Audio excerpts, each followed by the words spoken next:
Tonight's dinner is going to be a very simple dinner. It's just going to be a wine and cheese platter. Actually, it's going to be mulled wine and cheese with some fresh fruit.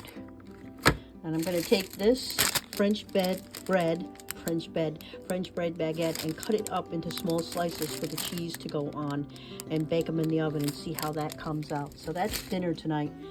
And this is the wine. And of course, if we're doing a mulled wine, we do not want to do an expensive wine. So this is just a wine we picked up at Walmart, of all places. So that should work with it. And here's the mulling spices that we're going to use.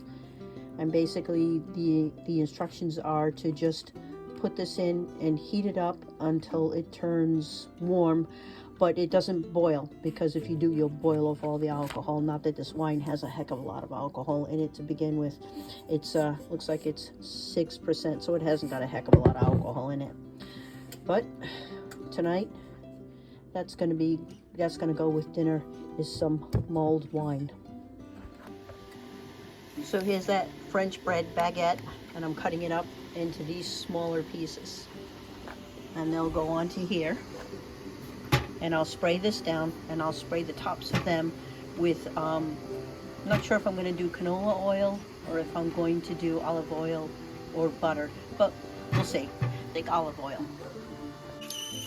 Ruth decided we should have tea with this also. So we're going to have some of this elderberry green tea. So that's going to be good. Okay. Some of the baguettes are going to go into the oven and be cooked, and others will be served this way. So this way we have a choice of which one we want to do. Don't necessarily have to have toasted. You can have it both ways. The 3 cheeses we chose were a Vermont cheese, a Gouda, and a Swiss. So I think, seeing that there's only 2 of us and we have a buttload of bread, I'm just going to open up these 2. I'm going to put the Vermont sharp back. Ruthie really doesn't care for the sharp cheeses, so these 2 should do it. And seeing as, mostly I don't care. I eat whatever's served to me. We'll just go with her, the things she prefers. So we'll open up the Swiss and the Gouda. So now we're getting ready to make the mulled wine. And here's what's in there. So it's like ground cinnamon, nutmeg, allspice, star anise, cloves, cardamom, ginger, orange slice, and vanilla powder. And I thought they would be in the bag, but they're not. There's the bag right there. So I'll put all of these in that bag. Here is our Walmart Merlot. And I'm going to pour this in here. Oops. There you go.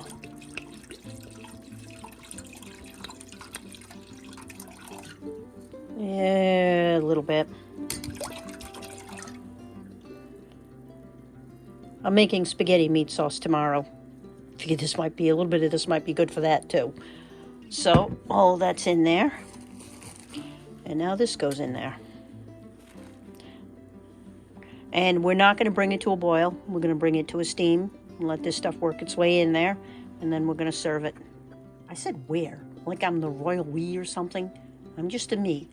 I'm going to serve it. So much better. And I do believe the baguettes are also ready. The little toasted baguette slices are ready. Let's go get those out of there.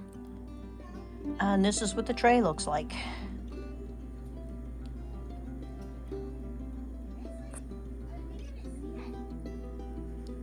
So, looks good.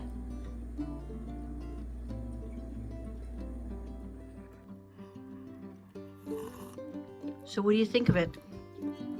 You like it? Mm-hmm. I like it too. That's really good. Let's try some of this.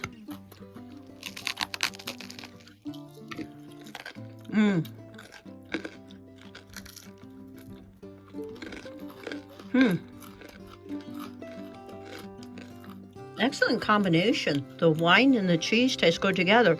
It's a cheaper wine, but being mulled has given it some extra flavors. And it is tasting really, really good with this cheese. All right, well, we're gonna tuck in and finish off our dinner. And if you stayed to the end and watched this, thank you, and have a great night.